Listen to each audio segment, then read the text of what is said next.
Hello guys, welcome back to my channel Trending Gallery 5. Kali ini kita akan rangkum alur film India dengan judul Andagaram. Film yang dirilis tahun 2020 ini disutradarai oleh Vigna Rajan dan dibintangi oleh Arjun Das, Vinod Kishan, dan Kumar Natarajan. Andagaram berkisah tentang 3 individu di mana kisah hidupnya saling berpapasan. Guys, aku kasih bocoran ya, jika film ini memiliki plot twist yang keren banget di ending. Penasaran? Nah, makanya simak rangkuman alur film ini tanpa skip, biar ketemu magisnya film ini. Oke, tanpa banyak basa-basi, kita langsung ke TKP.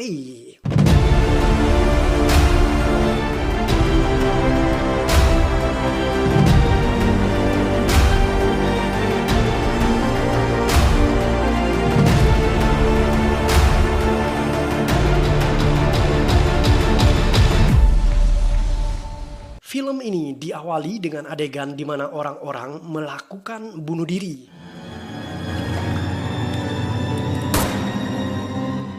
Ada seorang pria tunanetra bernama Selvam. Ia bekerja sebagai penjaga perpustakaan. Selvam adalah pria yang baik dan jujur. Ia mengikuti sekolah luar biasa dan sudah 3 kali gagal dalam ujian akhir. Guru Selvam yang bernama Puja ingin membantunya dalam ujian. Namun, Selvam menolak. Baginya, kejujuran adalah hal yang terutama. Sikap jujur Selvam mengingatkan sang guru akan ayahnya yang juga jujur seperti Selvam. Puja dihantui perasaan bersalah karena ayahnya meninggal akibat kelalaian dirinya. Selvam memiliki kemampuan berkomunikasi dengan arwah. Selvam mengatakan kepada Puja bahwa ia akan menyampaikan permintaan maaf sang guru pada almarhum ayahnya. Ada seorang pemain kriket bernama Vinod. Ia tinggal di sebuah rumah kontrakan. Vinod memiliki kekasih bernama Manasi. Vinod juga mempunyai teman bernama Pradip. Ia sudah 8 bulan lumpuh. Pradip dijaga oleh adiknya yang bernama Puja. Saat Vinod mengunjunginya, mendadak Pradip bisa berdiri untuk sesaat, sekalipun ia lumpuh.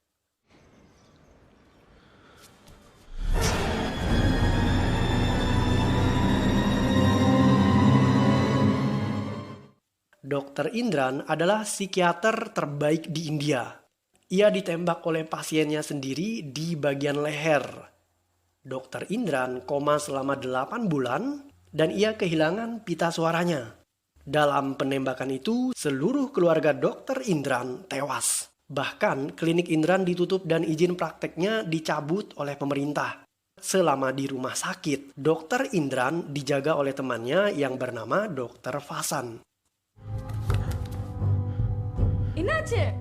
Vinod menderita OCD atau Obsessive Compulsive Disorder. Penyakit kejiwaan di mana orang mengalami pemikiran yang berlebihan yang menyebabkan ia melakukan sesuatu berulang-ulang. Vinod sering mengalami delusi dan melihat hal-hal gaib di kamar tidurnya. Ia kemudian menghubungi Dr. Indran. Karena tidak ada klinik, sang dokter berjanji akan mengunjungi rumah Vinod. Namun ia tidak pernah datang. Pukul 11.15 pagi, seseorang menelpon Vinod. Pria ini mengaku sebagai Pradip, teman Vinod. Pradip mengatakan bahwa Vinod seharusnya tidak memberikan buku itu kepadanya sebagai hadiah ulang tahun. Sejurus kemudian, Pradip memutuskan panggilan telepon. Sore harinya, adik Pradip yang bernama Puja menelpon Vinod. Puja mengatakan bahwa abangnya sudah meninggal dunia pukul 10.15 pagi. Hal ini tentu saja membuat Vinod ketakutan karena Pradip menelponnya pukul 11.15. Puja kemudian meminta bantuan Vinod agar menghubungi teman-teman Pradip dan memberitahu mereka tentang berita duka ini. Kebetulan Vinod memiliki daftar nomor teman sekelas mereka. Saat Vinod menelpon, seseorang mengancamnya dengan mengatakan seperti ini. Kau pikir kau bisa menutup kasus pembunuhan ini seperti halnya menutup sehelai kertas? Tak peduli berapa halaman kertas yang kau sobek, namamu tetap terukir di setiap halaman. Penelpon itu bahkan meminta Vinod untuk membuka pintunya. Sejurus kemudian bel pintu berdering. Vinod membawa tongkat kriket dan siap memukul. Saat pintu dibuka, ternyata kekasihnya Manasi yang datang. Vinod menceritakan semua yang terjadi pada Manasi. Saat mereka mencoba menghubungi kembali nomor itu, ternyata nomornya sudah tidak aktif. Dokter Indran mengunjungi pasiennya door to door karena kliniknya sudah ditutup. Perawatan yang ia berikan ternyata ampuh dan berdampak positif pada para pasiennya. Sang pasien bahkan bisa kembali mengingat hanya dalam waktu 1 hari. Namun ada yang aneh. Senyuman para pasien seperti senyuman seorang iblis. Dan itu membuat teman dokter Indran yang bernama Fasan merasa curiga. Soalnya dokter Indran pernah koma selama 8 bulan. Halo. Suatu hari seseorang kembali menelpon Vinod. Ia mengancam akan mengambil jiwanya. Vinod kemudian melacak nomor telepon tersebut dan berhasil mendapatkan alamat rumahnya. Saat memeriksa rumah itu, Vinod hanya menemukan sebuah rumah kosong tanpa penghuni.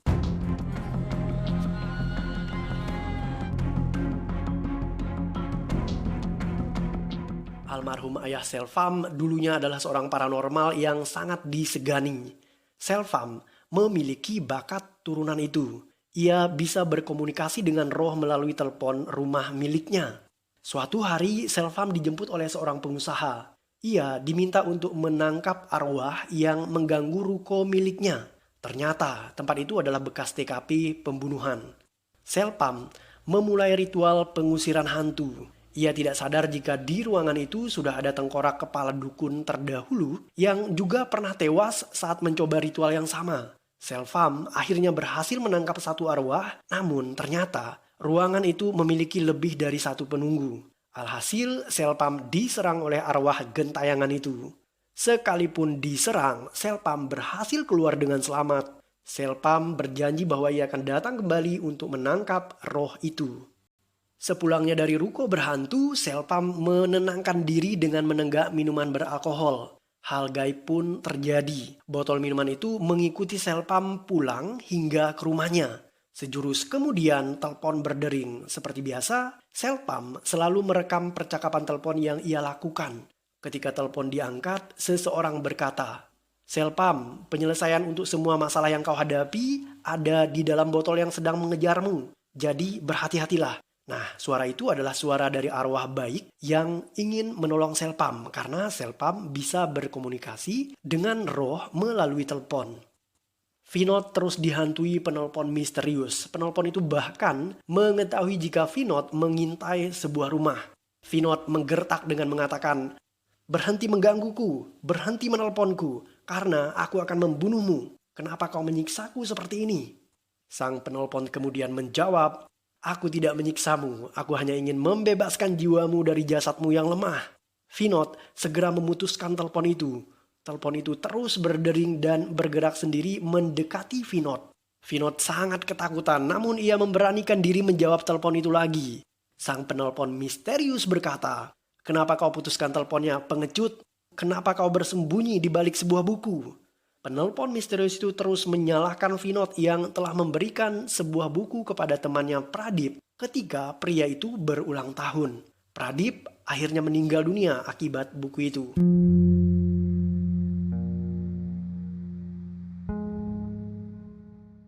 Saat sakit, Dokter Indran dirawat oleh dokter kepala yang bernama Haris.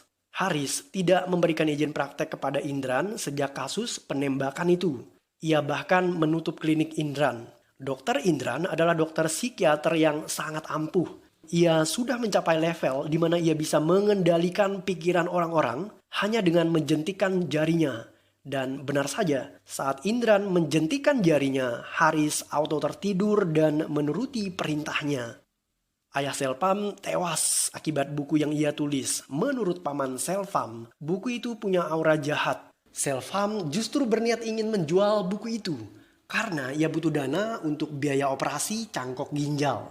Paman Selvam melarang karena buku itu bisa membawa petaka bagi orang-orang yang membacanya. Selvam merasa kesepian. Ia buta dan semua yang ada dalam pandangannya hanyalah kegelapan. Ia ditinggal mati oleh kedua orang tuanya sejak ia kecil dan tidak ada yang peduli padanya. Tujuan terakhir hidup Selvam hanya satu, yaitu menjaga rumah warisan milik orang tuanya. Dokter Indran ditelepon oleh Puja. Puja mengatakan bahwa Pradip sempat berdiri untuk beberapa menit, padahal pria itu lumpuh. Indran segera bergegas menuju ke rumah Puja. Di sana ia bertemu dengan Vinod, teman sekelas Pradip. Vinod datang ke tempat itu untuk mengunjungi Pradip. Pada kesempatan itulah Dr. Indran memberikan kartu nama pada Vinod, yang akhirnya mereka membuat temu janji seperti di awal film. Namun Dr. Indran tidak pernah menemui Vinod setelahnya. Dr. Vasan mengunjungi kakaknya Pradip yang bernama Puja. Pradip dirawat oleh Dr. Indran dan Dr. Vasan curiga dengan teknik yang digunakan Indran dalam perawatannya. Menurut Puja, kondisi Pradip membaik sekalipun baru beberapa kali dirawat oleh Indran. Dan yang aneh adalah Pradip selalu tersenyum dan senyumannya mirip dengan senyuman iblis. Halusinasi yang dialami Vinod semakin menjadi-jadi. Penelpon misterius secara bergantian mengganggunya. Penelpon pertama mengatakan bahwa Vinod adalah seorang pecundang. Hidupnya sangat tidak berfaedah karena telah membunuh temannya sendiri dan tidak berani mengakuinya. Di sisi lain muncul penelpon lain namun dengan suara yang sama. Penelpon itu justru memberikan nomor HP-nya kepada Vinod. Sayangnya saat dihubungi nomor tersebut tidak aktif. Selpam kembali mendatangi ruko berhantu. Ia membawa botol yang dulu pernah mengikutinya. Selpam akhirnya berhasil memasukkan arwah itu ke dalam botol. Ia menelpon pemilik ruko untuk meminta bayaran. Selpam diminta menunggu di sebuah bioskop milik pamannya. Sejurus kemudian beberapa penjahat datang memukuli Selpam. Mereka adalah utusan pemilik ruko berhantu tadi. Ternyata setelah mengusir hantu, Selpam bukannya dibayar, malah dipukuli. Mereka memaksa Selpam menandatangani dokumen palsu bahwa Selpam menjual tanah dan rumah orang tuanya kepada mereka.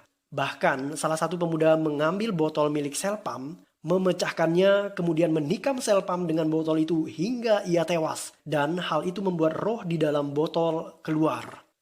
Polisi segera mendatangi TKP. Mereka tidak bisa mengenali Selpam karena tidak ada identitas di saku baju ataupun di dalam tasnya. Beruntung di sana ada Puja. Puja mengenali mayat Selpam, namun ia tidak tahu siapa yang tega menghabisi pria baik seperti Selpam. Dr. Vasan mengunjungi dokter kepala yang bernama Haris. Ia meminta Haris agar tidak meloloskan izin praktek Dr. Indran. Vasan merasa ada yang aneh dari terapi Dr. Indran. Dari 5 pasien yang ia rawat, semuanya mengalami perkembangan positif yang sangat signifikan. Yang anehnya adalah pasiennya tertawa seperti iblis. Belum sempat Vasan menuntaskan penjelasannya, ia kemudian terhipnotis oleh Haris. Diketahui jika Haris juga sebelumnya sudah terhipnotis oleh Indran. Dan sekarang dokter itu menjadi kaki tangan Indran. Haris kemudian membunuh Vasan. Guys, masih ingat kan saat penelpon misterius memberikan nomor HP-nya kepada Vinod? Nah, kali ini Vinod coba menghubungi nomor itu menggunakan ponsel Puja, karena Vinod tidak memiliki ponsel. Alangkah terkejutnya Vinod saat ia mengetahui jika Puja memiliki nomor ponsel penelpon misterius yang selalu mengganggunya. Saat ditanya, Puja mengatakan bahwa nomor itu milik Selpam, muridnya yang ada di sekolah luar biasa. Dan Selpam sudah meninggal 8 bulan yang lalu. Vinod terkejut. Jika Selpam sudah meninggal 8 bulan yang lalu, itu artinya hantu Selpam lah yang menghubunginya selama ini. Tapi kenapa Selpam melakukan itu? Bukankah Vinod bahkan tidak pernah mengenal Selpam? Mereka kemudian menghubungi nomor HP Selpam. Saat Puja menelpon, ternyata ia berbicara dengan Selpam. Selpam berusaha memberitahu Puja bahwa nyawa Vinod dalam bahaya dan orang yang ingin membunuhnya adalah... Sebelum Selpam sempat menyatakan siapa yang mengincar nyawa Vinod, Vinod sudah terlanjur masuk ke dalam rumah dan memukul telepon itu hingga hancur yang membuat mereka tidak mengetahui siapa yang ingin menghabisi nyawa Vinod. Menyadari hal itu, Vinod berusaha memperbaiki telepon tersebut. Mereka membawanya ke tukang reparasi telepon. Sambil menunggu perbaikan teleponnya, Vinod berpikir bahwa ia harus mengunjungi seorang psikiater. Dan psikiater terkenal di India adalah Dr. Indran. Vinod kemudian mencari Dr. Indran di internet untuk menangani kasus aneh yang ia alami. Dan betapa terkejutnya Vinod setelah mengetahui jika Dr. Indran ternyata juga sudah tewas beberapa minggu yang lalu. Oke guys, kita susun kembali ceritanya. Jadi begini nih kebenarannya. Selpam adalah pria buta yang bekerja menjadi penjaga perpustakaan. Selpam memiliki seorang ayah yang ahli dalam dunia supranatural. Ayahnya mengarang sebuah buku yang disimpan di sebuah perpustakaan dan disembunyikan dengan rapi oleh Selpam. Selpam memiliki kemampuan aneh. Ia bisa berkomunikasi dengan roh melalui telepon di rumahnya. Selpam akhirnya terbunuh akibat niat jahat orang-orang yang ingin merampas tanah dan rumah peninggalan ayahnya. Ketika Selpam tewas, telepon rumah miliknya dirusak oleh para penjahat dan dibuang di suatu tempat. Telepon itu kemudian diperbaiki dan dijual kepada pemilik rumah kontrakan. Kebetulan Vinod tinggal di rumah itu. Dan kebetulan lain adalah Vinod pernah datang ke perpustakaan. Di sana ia menemukan buku yang disembunyikan Selpam. Ia sangat tertarik akan buku itu dan kemudian menghadiahkan kepada teman baiknya yang sedang berulang tahun. Teman Vinod bernama Pradip. Setelah mendapatkan buku dari Vinod, Pradip menjadi gila. Dr. Indran mempunyai kekuatan mengendalikan pikiran orang-orang. Jika pasien Dr. Indran adalah orang baik, maka ia akan menghipnotisnya dan menyembuhkannya. Namun, jika pasiennya adalah orang jahat, maka Dr. Indran akan menghipnotisnya untuk bunuh diri. Nah, makanya di awal film terdapat beberapa orang bunuh diri. Itu adalah efek dari hipnotis yang diberikan oleh Dr. Indran. Ada pasien Dr. Indran yang bernama Pratap. Indran ingin menghipnotis Pratap. Tetapi Pratap kemudian mengetahui hal tersebut dan ia mendatangi Dr. Indran, kemudian menghabisi keluarganya, dan terakhir ia menembak Dr. Indran itu sendiri.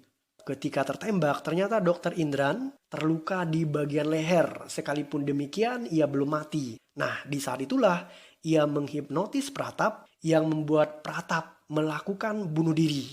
Arwah Pratap menjadi gentayangan dan menghantui klinik tersebut. Nah, klinik ini adalah ruko yang didatangi oleh Selpam dalam acara ritual pengusiran hantu.